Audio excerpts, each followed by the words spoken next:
उर्दू सफ़ा को सब्सक्राइब कीजिए और आने वाली हर नई वीडियो के लिए घंटी दबाइए। गार के ज़र्रात दूर दराज इलाकों से पानी के साथ बहकर इस अजीम झील में जमा हो रहे थे, जिससे झील में पानी की गुंजाइश रफ्ता रफ्ता कम हो रही थी। इस गार को रोकने के लिए आबी इंजीनियरों ने गो झील से पहले पानी के रास्ते में तकरीबन 10 छोटे छोटे डैम बनाए थे। ये डैम गार को झील में दाखिल होने से रोकते थे, लेकिन फिर भी गार की काफ़ी मिकदार पानी के साथ झील में जमा हो रही थी और माहिरीन के अंदाजे के मुताबिक अगर इस गार को ना रोका गया तो जल्दी ये झील गार से भर जाएगी और इस तरह पाकिस्तान का ये अजीमुल शान मनसूबा बंद होकर रह जाएगा और ये पाकिस्तान के लिए इंतहाई बदकिस्मती होगी। को दुनिया भर के इंजीनियरों ने पाकिस्तानी इंजीनियरों के साथ मिलकर इस गार को हतमी तौर पर रोकने की बेहद सोच विचार की, लेकिन ये बात अकल से बाहर हो चुकी थी कि इस गार को कैसे रोका जाए। लेकिन सर नेमत अली ने इस नामुमकिन को मुमकिन बना दिया। गोल्डन रिज दरख्त की लकड़ी के बड़े बड़े तख्ते अगर झील से पहले आने वाले पानी के रास्ते में दूर तक इस तरह बिछा दिया जाए कि पानी उनके ऊपर से गुजरकर झील में दाखिल हो तो गार को एक जरा भी झील में दाखिल ना हो सकता था। सारी गार इन तख्तों के ऊपर आने पर ही गैस बनकर पानी से निकलेगी और फिजा में गुम हो जाएगी और पानी बिल्कुल साफ और सुथरा इस तरह झील में जाएगा जैसे वो आम दरिया का पानी ना हो बल्कि डिसिल्टेड वाटर हो। इसलिए ये इनकलाबी दरियाफ्त थी कि वाकई सर नेमत अली का नाम हमेशा हमेशा के लिए अमर हो जाएगा। सर नेमत अली ने गोल्डन रेंज लकड़ी की इस खासियत का महदूद पैमाने पर इंतहाई कामयाब तजर्बा भी कर लिया था, लेकिन डैम के इस मुकम्मल मंसूबे के लिए बेपनाह लकड़ी की ज़रूरत थी और जिस तरह फिर पूरा अंदाज में पानी झील से पहले वाले दस्ते से गुजरता था, इसलिए उन्होंने मज़ीद रिसर्च करके ये अंदाज़ा कर लिया था कि जैसे जैसे दरख्त की उम्र बढ़ती है इस तरह उसकी लकड़ी में मौजूद इस खासियत में इजाफा होता जाता है। इस लिहाज से उनके नज़रिए के मुताबिक जब दरख्त की उम्र 20 साल हो जाए तब उसकी लकड़ी की ये खासियत उसे पूरे अरूज पर होती है। चनाचा उन्होंने इस डैम को बचाने की गर्ज से गोल्डन रेंज का एक वसी रकबे में लगाया हुआ था। क्योंकि गोल्डन रेंज दरख्त एक लिहाज से पाकिस्तान का मुस्तकबिल था, इसलिए सर नेमत अली ने इस जंगल की हिफाजत के लिए बेपनाह इंतजामात किए थे। इस वसी जंगल के गरो 20 फुट ऊंची ऊंची 4 दीवारी बनाई गई थी, जिस पर हुकूमत के करोड़ों रुपए खर्च आए थे ताकि कोई भी गैर मुतलका आदमी अंदर दाखिल ना हो सके, ताकि वो किसी एक दरख्त को नुकसान ना पहुंचा सके। इस जंगल की हिफाजत और उसकी देखभाल के लिए खसूसी तरबियत याफ्ता अमला तैनात किया गया था और उसके एक एक दरख्त को इस तरह देखभाल और हिफाजत की जाती थी जैसे औलाद की देखभाल की जाती हो। इस पर भी करोड़ों रुपए खर्च आते थे, लेकिन सर नेमत अली भी और पाकिस्तान के आला हुक्काम भी मुतमईन थे कि ये सरमाया ज़ाया नहीं जा रहा बल्कि इसका फ़ायदा पूरे पाकिस्तान को ताहयात मिलेगा। लेकिन अब इस पूरी इसरार बीमारी ने सर नेमत अली को बौखला कर रख दिया। गोल्डन रेंज के पौधे तकरीबन 19 साल पहले लगाए गए थे, अब वो पूरी तरह जवान होने वाले थे और अब उनकी देखभाल में सिर्फ 1 साल का अरसा बाकी रह गया था ताकि उसके तख्ते बनकर उसे झील से पहले दरिया के रास्ते में लगाया जाए। इस लकड़ी में सबसे बड़ी खासियत ये थी कि इसके एक हिस्से में तो ये खासियत थी कि वो गार को गैस में तब्दील करके गायब कर देता है, लेकिन उसकी दूसरी सतह इस खासियत के बिल्कुल उलट थी। दूसरे लफ्ज़ों में इस पर पानी और मिट्टी का किसी तरह भी कोई असर ना होता था और ये इतनी बड़ी खूबी थी जिसका अंदाज़ा ना लगाया जा सकता था। इसका मतलब था कि ये तख्ते तवील अरसे तक पानी में रहने के बावजूद इनके निचले हिस्सों पर ना ही नीचे मौजूद मिट्टी का असर होगा और ना पानी का। इस तरह ये तख्ते तवील तरीन अरसे तक कायम रहेंगे और काम करते रहेंगे और उन्हें जल्द तब्दील ना करना पड़ेगा। लेकिन अगर अब इस पूरी इसरार बीमारी ने गोल्डन रेंज को भी नाकाम कर दिया तो फिर क्या होगा? फिर नया जंगल लगाने और फिर 20 साल तक इंतज़ार करना पड़ेगा और ये एक लिहाज से नामुमकिन था, क्योंकि 20 सालों बाद तो झील इस कदर भर चुकी होगी कि फिर वो एक लिहाज से नाकारा हो चुकी होगी और फिर इस सारे मंसूबे का कोई अमल और हकीकी फ़ायदा ना होगा। गो उन्होंने गोल्डन रेंज जंगल की हिफाजत पहले से ज़्यादा सरगर्मी से शुरू कर दी थी, लेकिन हिफाजत तो सारे जंगल की हो रही थी, लेकिन बीमारी फिर भी हर दूसरे तीसरे रोज़ जंगल के किसी न किसी हिस्से को तबाह कर देती थी। अभी सर नेमत अली बैठे यही बात सोच रहे थे कि टेलीफोन की घंटी बज उठी और सर नेमत अली ने चौंक कर रिसीवर उठाया। यस, नेमत अली स्पीकिंग। सर नेमत अली ने भारी लहजे में कहा, सर नेमत अली, मैं मिन्हास बोल रहा हूँ, सेक्रेटरी वजारत जंगलात। दूसरी तरफ से मिन्हास साहब की आवाज़ सुनाई थी। यस सर, नेमत अली ने होंठ चबाते हुए कहा, आपको इत्ला मिल चुकी होगी कि मैंने कल शाम फौरी तौर पर इस पूरी इसरार बीमारी का मुकम्मल रिकॉर्ड तलब किया था। मिन्हास साहब ने कहा, जी हाँ, अभी चीफ रिकॉर्ड कीपर अंजुम ने बताया है। सर नेमत अली ने खुश्क लहजे में कहा, आप हैरान तो होंगे कि इस कदर एमरजेंसी में क्यों रिकॉर्ड मंगवाया गया? मिन्हाज साहब ने कहा, सर इसमें हैरत की क्या बात है? आजकल तो मेरी हैरत वाली हिस्स ही रोशन जंगल की तरह तबाह हो चुकी है। मैं तो इस कदर परेशान हो गया हूँ कि मुझे यूँ महसूस होता है जैसे मेरा दिमाग फट जाएगा। सर नेमत अली वाकई ही फट पड़े। आपकी परेशानी को मैं अच्छी तरह समझता हूँ और सिर्फ आप ही परेशान नहीं हैं, मैं और दारुल हुकूमत के तमाम आला तरीन ओहदेदार भी इस मामले में शदीद परेशान हैं। रोशन जंगल हमारे मुल्क की मईशियत का अहम तरीन सतून है। परेशानी तो पैदा होनी है, लेकिन जाहिर है इस बीमारी का सदेबाब, इसका इलाज ना मैं कर सकता हूँ ना सदर मुमलिकत। ये काम तो आप जैसे माहिरीन का है। सदर साहब ने मुझे ख़ास तौर पर कहा है कि आपको कह दिया जाए कि चाहे पूरे मुल्क के वसाइल ही क्यों ना खर्च हो जाएं, इस बीमारी के इलाज के लिए हत्तुल मकदूर कोशिश की जाए। और आपने वाकई कोशिश की भी है, लेकिन अब जब पूरी दुनिया में मौजूद माहिरीन बेबस हो चुके हैं तो फिर क्या किया जा सकता है? मिन्हाज साहब ने बड़े उदास लहजे में कहा, ठीक है सर, मैं समझता हूँ, लेकिन वाकई ही इंतहाई बेबसी है। मुझे तो अब फिक्र गोल्डन रेंज की खाई जा रही है। अगर गोल्डन रेंज जंगल इस बीमारी में तबाह हो गया तो पूरे मुल्क की मुस्तकबिल तबाह हो जाएगा। सर नेमत अली ने कहा, हाँ, सदर मुमलिकत भी इस सिलसिले में ख़ास तौर पर परेशान है, क्योंकि ये मनसूबा मुल्क के मुस्तकबिल के लिए इंतहाई अहम है, बल्कि इस मुल्क की आइंदा तरक्की का भी इन्हिसार है, और इस पर अब तक मुल्क के अरबों रुपए भी खर्च हो चुके हैं। सर नेमत अली, क्या ऐसा नहीं हो सकता कि हम 1 साल और इंतज़ार करने की बजाय इसकी फौरी कटाई शुरू कर दें, ताकि कम अज़ कम ये भयानक ख़तरा तो दूर हो सके? मिन्हाज साहब ने कहा, मैंने भी यही सोचा था सर, लेकिन सर गोल्डन रेंज की जो खसूसियात जिस ताकत में चाहिए वो अभी पैदा नहीं हुई, 1 साल बाद ही पैदा होगी। यूँ समझिए कि अब ये खासियत सिर्फ 10% है, जबकि हर रोज़ उसके तेज़ी से बढ़ रही है।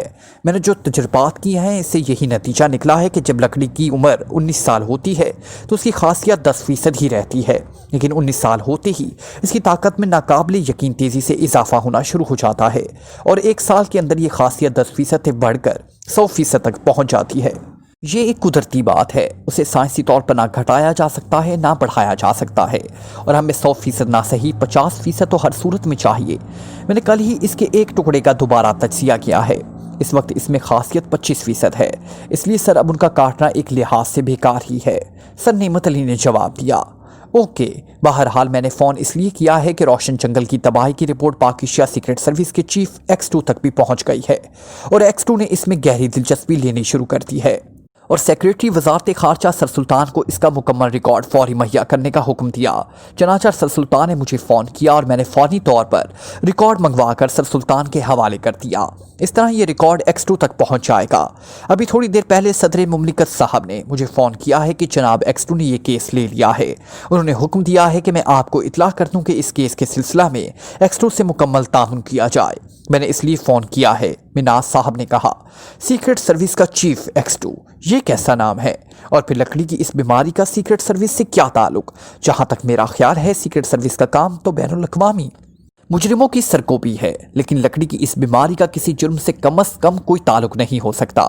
सर नेमत अली ने हैरत भरे लहजे में कहा, सर नेमत अली, चूंकि आपका फील्ड ऐसा है कि आपका कभी सीक्रेट सर्विस वगैरह से वास्ता नहीं पड़ा, इसलिए आपकी हैरत बचा है, लेकिन आपकी इतला के लिए बता दूं कि X2 पाकिस्तान का इस कदर ताकतवर तरीन इंसान है कि वो अगर चाहे तो अपनी ज़ुबान से सदर मुमलिकत को भी इस ओहदे से बर्खास्त कर सकता है, लेकिन सदर मुमलिकत के पास ऐसा कोई इख्तियार नहीं है कि वो जनाब X2 को उनके ओहदे से मुअत्तल या बर्खास्त कर सके या इसके काम में किसी तरह की भी मुदाखलत कर सके।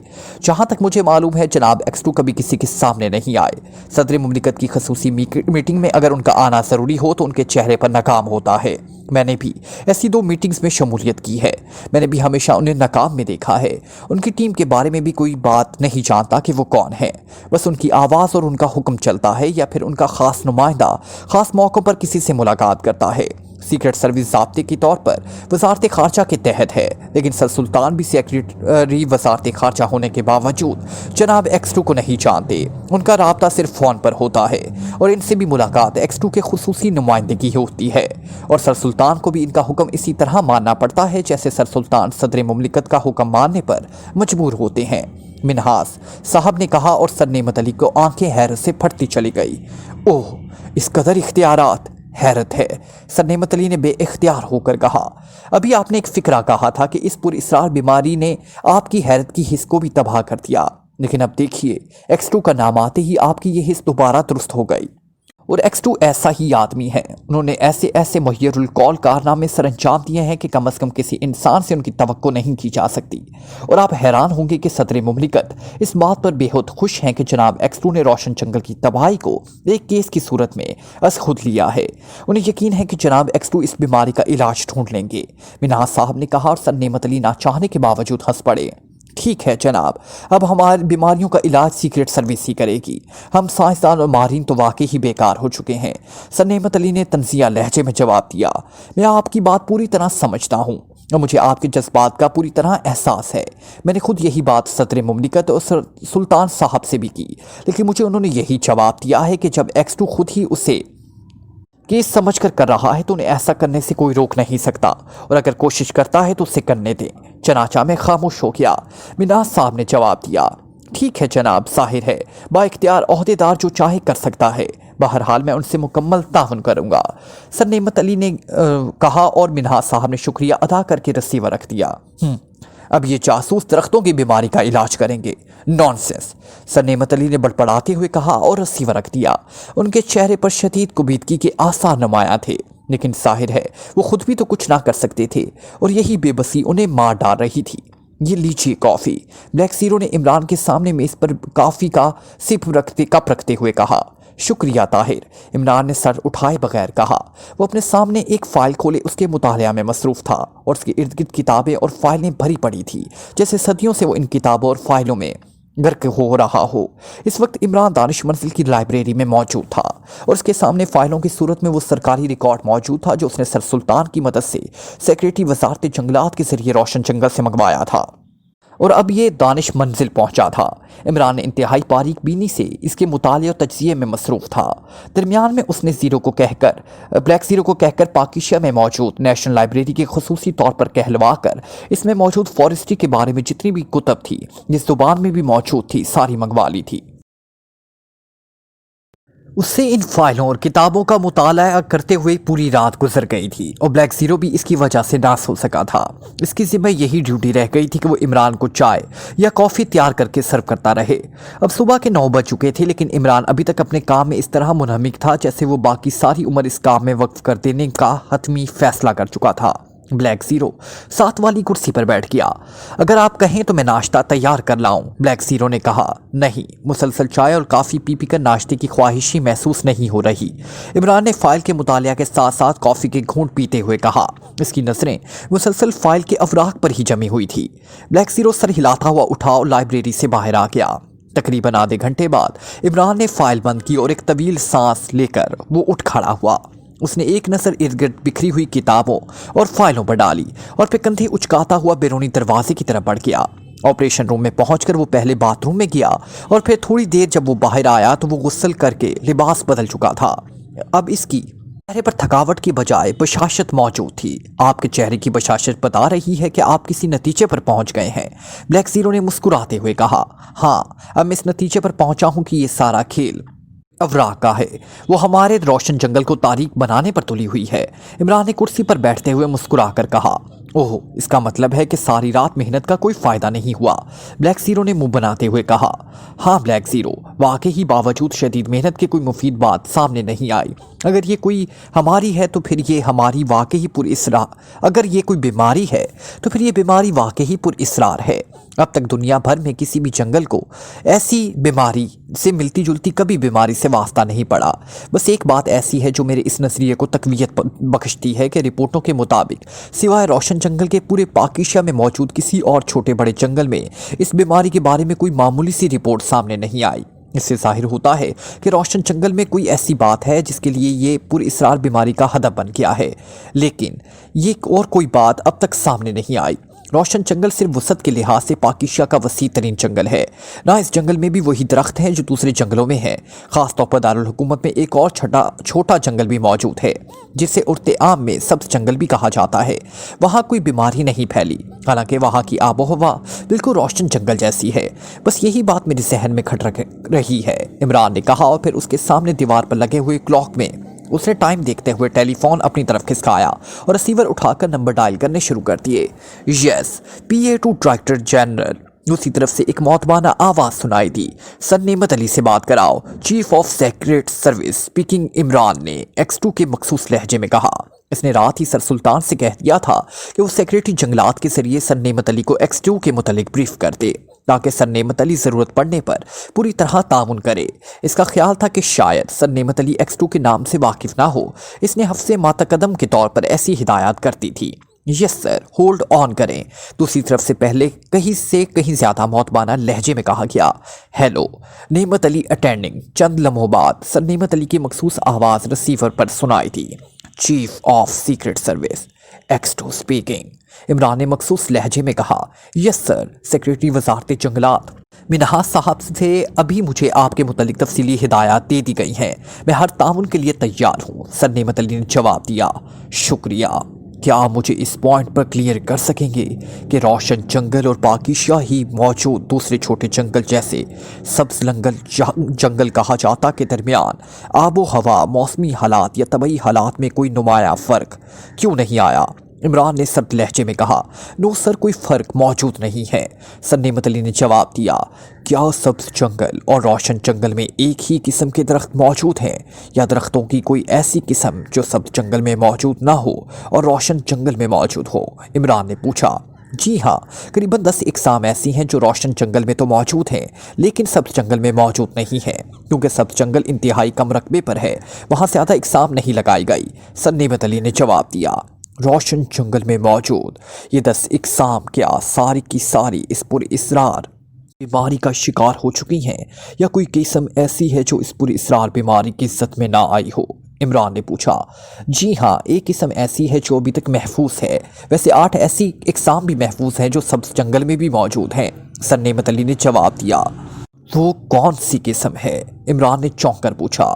Golden range. सर नेमत अली ने मुख्तसर सा जवाब दिया। उनका लहजा बता रहा था वो जवाब बड़ी मशहूरी के आलम में दे रहे हैं। गोल्डन रेंज, क्या ये इमारती लकड़ी की कोई नई किस्म है? इमरान ने चौंक कर पूछा, क्योंकि उसने रात भर फिर फॉरेस्ट्री पर जितनी भी किताबों का मुतालिया किया था उनमें गोल्डन रेंज का नाम कहीं भी ना आया था। उसे मेरी ज़ाती एजाज समझ लें। मैंने तवील अरसे तक मुख्तलिफ इकसाम को क्रॉसिंग के बाद ये किस्म दरियाफ्त की है और फ़िलहाल ये किस्म इमारती लकड़ी के तौर पर तो काम में लाने का नहीं सोचा गया। इस वक्त तो इसकी अहमियत का दायरा कार और है और वो इमारतों से कहीं ज़्यादा अहम है। सर नेमत अली ने जवाब दिया। क्या दायरा कार है? तफसील से बताएं। इमरान ने चौंक कर पूछा, क्योंकि ये उसके लिए वाकई ही एक नई बात थी कि तामीरात से हटकर किसी लकड़ी का कोई और दायरा कार भी हो सकता है, क्योंकि इतना तो वो जानता था कि जलाने के लिए सिर्फ नाकारा लकड़ी इस्तेमाल की जाती है। ऐसी लकड़ी जिस पर सर नेमत अली जैसे मारूफ माहिर ने तवील अरसे तक काम किया हो वो जाहिर है जलाने के काम तो नहीं आ सकती। और जवाब में सर नेमत अली ने गोल्डन रेंज की मखसूस खासियत और आरपी लाटेम में इसके इस्तेमाल के बारे में तफसीलात बताना शुरू की तो इमरान की आंखें हैरत से फैलती चली गई। वो सोच भी ना सकता था कि वुडफील्ड में भी इस कदर हैरत अंगेज बल्कि इनकलाब अंगेज ईजाद हो सकती है। ये ईजाद तो साइंस के मैदान में होने वाली अहम तरीन ईजादात में से भी कहीं ज़्यादा अहम थी। तो इसकी कटाई 1 साल बाद होगी। क्या आपने इसकी हिफाजत के लिए कोई खसूसी इंतज़ाम किया है?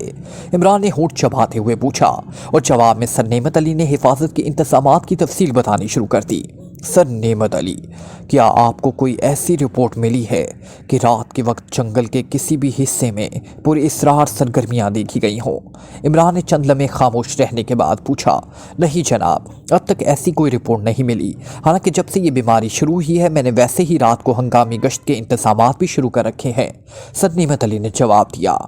ठीक है, मैं आपके जंगल का अपने नुक्ताए नज़र से तफसीली सर्वे कराना चाहता हूँ, ख़ास तौर पर बीमारी से मुतासिरा हिस्सों का, और इसके लिए मैं अपनी खसूसी नुमाइंदा आपके पास भेज रहा हूँ जिसका नाम अली इमरान है और शायद जिसे आप ज़ाती तौर पर भी जानते हो क्योंकि वो director general central intelligence bureau sir Rahman का लड़का है।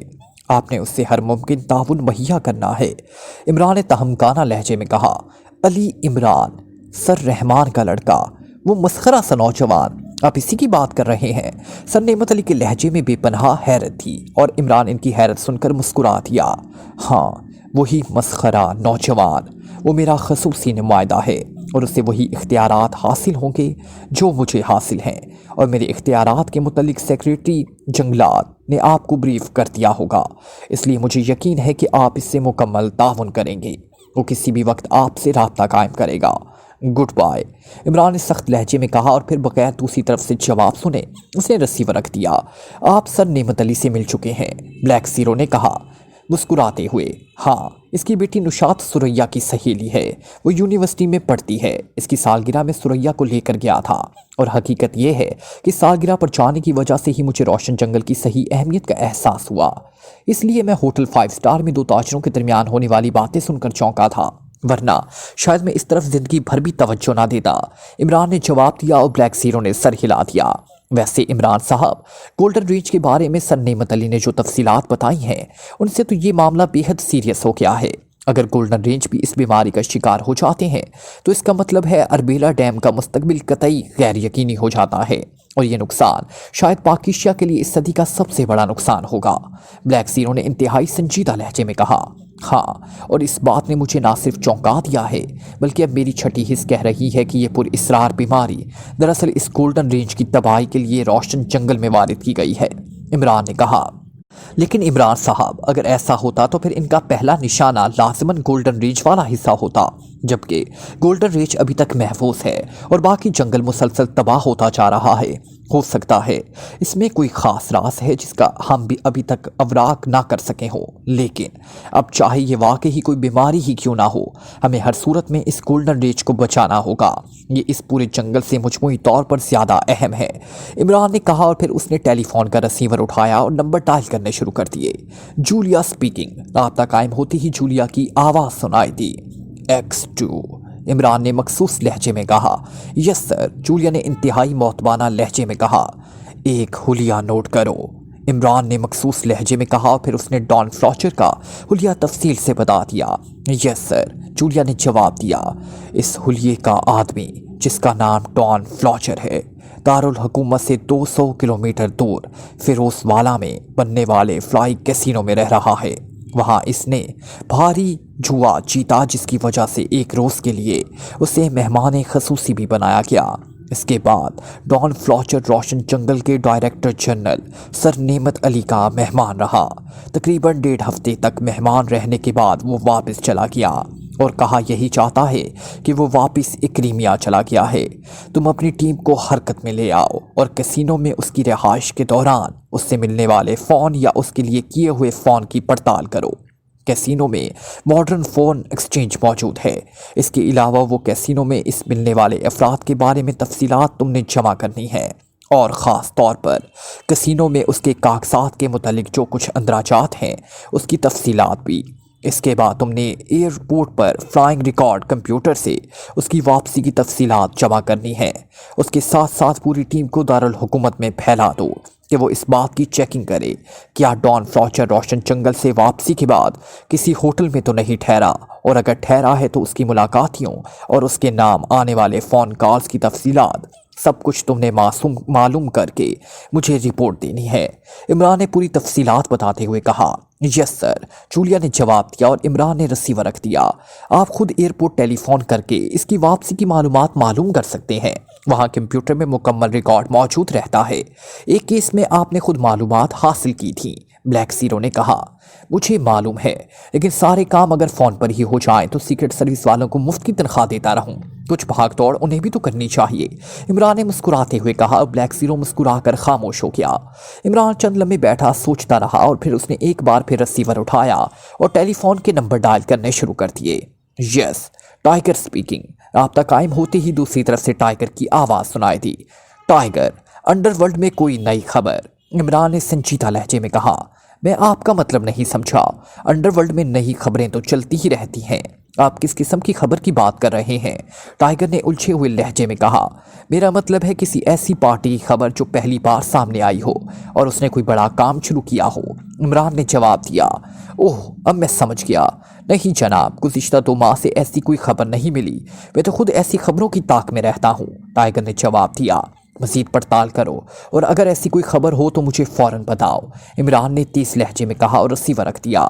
آپ میرے خیال میں اندھیرے میں تیر چلا رہے ہیں، بلیک زیرو نے مسکراتے ہوئے کہا۔ जब रोशन जंगल तारीक होता जा रहा हो तो अंधेरे में ही शिकार खेला जा सकता है। इमरान ने मुस्कुराते हुए जवाब दिया और एक बार फिर रिसीवर उठा लिया। इस बार उसकी अंगुलियां ज्यादा तेजी से चल रही थी। राना हाउस। दूसरी तरफ से जोसेफ की आवाज़ सुनाई थी। मैं इमरान बोल रहा हूँ जोसेफ। मैंने सुना है जंगल एक मखसूस आवाज़ में रोता है और तुम वो आवाज़ सुन सकते हो।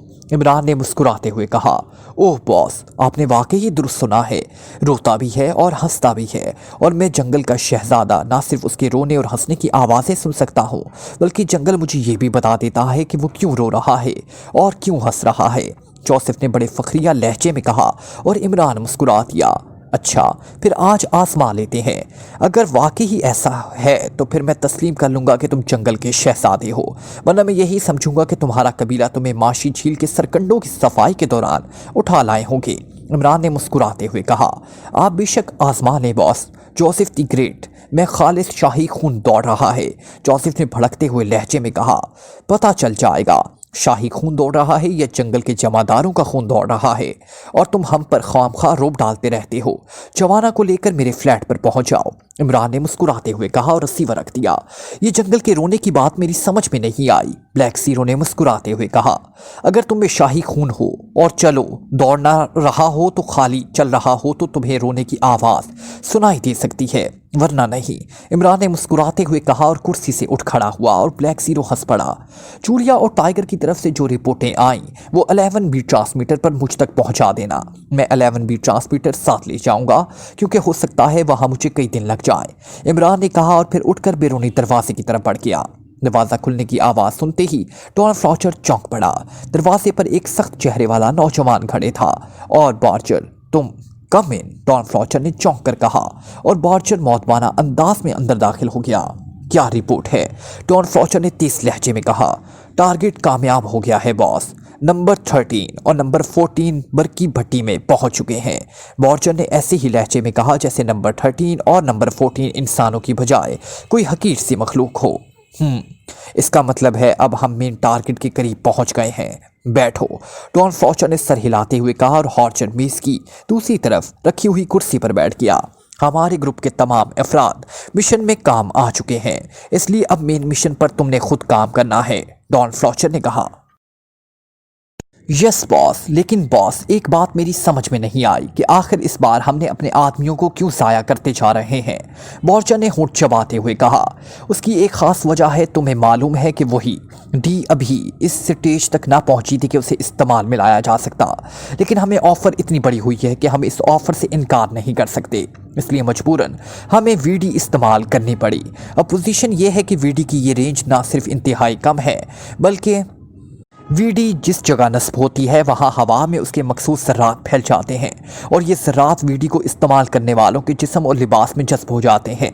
और तुम्हें मालूम नहीं है कि 24 घंटों तक अगर वीडी के ज़र्रात इंसानी खाल के साथ चिपके रहें तो इनमें खुद ब खुद चमक पैदा हो जाती है। अगर वीडी इस्तेमाल करने वालों को फौरी तौर पर भरकी भट्टी में ना डाला जाए तो नतीजा ये होगा कि रात को उनके जिस्म इस तरह चमकने लग जाएंगे जैसे उन्होंने अपने जिस्मों पर फास्फोरस का पेंट कर दिया हो। इसका क्या नतीजा निकल सकता है ये तुम अच्छी तरह जानते हो, इसलिए मजबूरन उनको इस्तेमाल करने वालों का खात्मा करना पड़ता है, डॉन फ्लॉचर ने तफसील बताते हुए कहा। लेकिन बॉस, अगर ऐसी बात है तो फिर किराए के आदमी भी हासिल किए जा सकते हैं, बार्चर ने कहा। नहीं, ये मेरे असूल के खिलाफ है। किराए के आदमियों मिशन किसी भी वक्त लीक आउट हो सकता है और आज तक वुड किंग की पूरी दुनिया में कामयाबी के राज इसी बात में है कि वुड किंग ने किराए के आदमियों को कभी इस्तेमाल नहीं किया। हमारी तंजीम इस मिशन से जिस कदर सरमाया हासिल कर रही है उसके मुकाबले में 1 दर्जन अफराद की कुर्बानी कोई हैसियत नहीं रखती। हम इस रकम से मजीद अफराद हासिल भी कर सकते हैं और ट्रेंड भी नहीं रहती। इसके तमाम तर जराइम का ताल्लुक जंगलात से है, इसलिए तंजीम का मिशन सिर्फ जंगलात के लिए खसूसी तौर पर तरबियत याफ्ता अफराद ही कामयाबी से मुकम्मल कर सकते हैं। और तुमने देखा है कि 6 ग्रुप्स ने यह काम किया है, लेकिन किसी भी ग्रुप की तरफ से 1% कोताही भी सामने नहीं आई। इसकी वाहद खबर वो मखसूस तरबियत है। किराए का आदमी मखसूस तरबियत ना होने की वजह से कहीं ना कहीं लाजिमन कोताही कर जाता है और उसकी ये कोताही इस अजीम मिशन की मुकम्मल तबाही बन जाती है, डॉन फ्लॉचर ने कहा। ठीक है बॉस, लेकिन अब मैं मिशन पर काम करने के बाद जाहिर है मुझे भी मरना पड़ेगा, बॉर्चन ने होंठ चबाते हुए कहा और डॉन फ्लॉचर हंस पड़ा। तुम मेरे और अपने ताल्लुकात को अच्छी तरह जानते हो, इसके बाद भी ऐसी बात सोच रहे हो। तुम्हारा क्या ख्याल है कि मैं इतना अहमक हूं कि वुड किंग के नायब को मैं इसी तरह हाथ से ज़ाया कर दूं? तो सिर्फ फील्ड में काम करते हो इसलिए तुम्हें वीडी के मुतल्लिक इल्म नहीं है। बोलो क्या जानते हो वीडी के मुतल्लिक? डॉन फ्लॉचर ने कहा। बॉस मैं तो इतना जानता हूँ कि वीडी कैप्सूल में ऐसी रेस बंद है जो जब चार्ज होती हैं तो एक मखसूस रेंज में मौजूद हर किस्म की लकड़ी को रबड़ की तरह नरम कर देती है और ये नरमी दोबारा किसी तरह भी सख्ती में तब्दील नहीं की जा सकती। बॉर्चर ने कहा। सुनो मैं तुम्हें तफसील बताता हूँ। इन रेस की दरियाफ्त भी एक इत्फाक पर मुबनी है। टॉप फॉरेस्ट रिसर्च में सख्त तरीन लकड़ी को नरम करने के गर्ज से गुज़िश्ता 2 सालों से एक मखसूस रिसर्च जारी थी और ये रिसर्च प्रोफेसर मार्टिन कर रहे थे, क्योंकि शाह बलूत की लकड़ी लटका की आबो हवा में इस कदर सख्त हो जाती थी कि वो अक्सर टूट फूट का शिकार हो जाती थी। और तुम जानते हो कि टस्का में शाह बलूत की सबसे ज़्यादा मांग है। वहाँ शाह बलूत की लकड़ी सोने से भी ज़्यादा कीमती बन जाती है, लेकिन उसकी टूट फूट की वजह से शाह बलूत की मार्केट ख़त्म होती जा रही थी। चनाचा मैंने प्रोफेसर मार्टिन के सामने जब ये मसला पेश किया तो प्रोफेसर मार्टिन ने सख्त लकड़ी को नरम करने पर रिसर्च शुरू कर दी। इसके लिए पहले तो वो मुख्तलिफ किस्मों के तजुर्बात करते रहे, लेकिन उन्हें हर तरफ नाकामी हुई तो उन्होंने मुख्तलिफ किस्म के साइंसी रेस पर तजुर्बात शुरू कर दिए। प्रोफेसर मार्टिन एक मारूफ साइंसदान भी हैं और फिर एक मखसूस रेस के जरिए जब उन्होंने तजर्बात शुरू किए तो ये बात सामने आई कि लकड़ी तो नरम हो जाती है लेकिन इसका एक मखसूस हिस्सा, और दूसरी बात ये कि ये इतनी नरम हो जाती है कि बिल्कुल ही बेकार हो जाती है। उन्होंने उसकी नरमी को कंट्रोल करना चाहा लेकिन वो नाकाम रहे। चनाचा उन्होंने इस रेस पर तजर्बात बंद कर दिए, लेकिन एक बार उन्होंने मुझसे इसका जिक्र किया तो मैं चौंक पड़ा। मेरे जहन में फ़ौरन ये ख्याल आया कि अगर इन रेस को वसी तौर पर इस्तेमाल किया जाए तो इससे दुश्मनों के जंगलात को नाकारा बनाया जा सकता है। इस तरह हमारे जंगलात सोने की कानों में तब्दील हो सकते हैं। अब तक तो हमारी तंजीम हरीफों के जंगलात को आग लगाकर या काट कर या मुख्तलिफ बीमारियों का शिकार करके ही नुकसान पहुंचाती रही, लेकिन ये सब तरीके ना सिर्फ फरसूदा थे बल्कि इनका फौरी तौर पर सदेबाब भी कर लिया जाता था। जबकि इस तरीके से पहुंचने वाले नुकसान का सदेबाब ना किया जाए। चनाचा मैंने प्रोफेसर मार्टिन से इस आइडिया पर बात की तो प्रोफेसर मार्टिन ने मुझसे इख्तलाफ किया। वो सिर्फ और सिर्फ साइंसदान थे, वो जुर्म के लफ्ज़ से भी एलर्जिक थे और हकीकत ये है कि वो मुझे सिर्फ जंगलात का मालिक समझते थे। उन्हें बाद में भी मालूम ना था कि एक ऐसी तंजीम का चीफ भी हो जो हरीफों के जंगलात तबाह करने का काम करती है, और मेरी बेपनाह कामयाबी और दौलतमंदी का असल राज भी यही था। वरना खाली लकड़ी बेच बेच कर मैं स्टेज पर सारी उम्र ना पहुंच सकता था कि वुड किंग कहलाता और दुनिया में सबसे अमीर आदमी बन सकता। चनाचा मैंने बिज़ाहिर तो इसका ख्याल छोड़ दिया, लेकिन मैं जानता था कि प्रोफेसर मार्टिन एक कमज़ोरी ऐसी है जिसका इस्तेमाल मिलाकर उसे मजबूर किया जा सकता है, और वो उसकी इकलौती बेटी मार्गरेट थी जिसे प्रोफेसर जुनून की हद तक मोहब्बत करता था। मैंने उसकी बेटी को अगवा कर लिया और फिर मार्गरेट को चीखों का टेप प्रोफेसर को सुनाकर उसे मजबूर कर दिया कि वो इस पूरे फार्मूले को ना सिर्फ सामने लाए बल्कि इसको काबिल इस्तेमाल भी बना सके। प्रोफेसर अपनी बेटी की वजह से मजबूर हो गया, और जब उसकी बेटी उसे वापस मिल गई तो उसने इसे आगाह कर दिया कि अब अगर उसने ये काम मुकम्मल ना किया तो फिर उसे उसकी बेटी की लाश ही मिलेगी।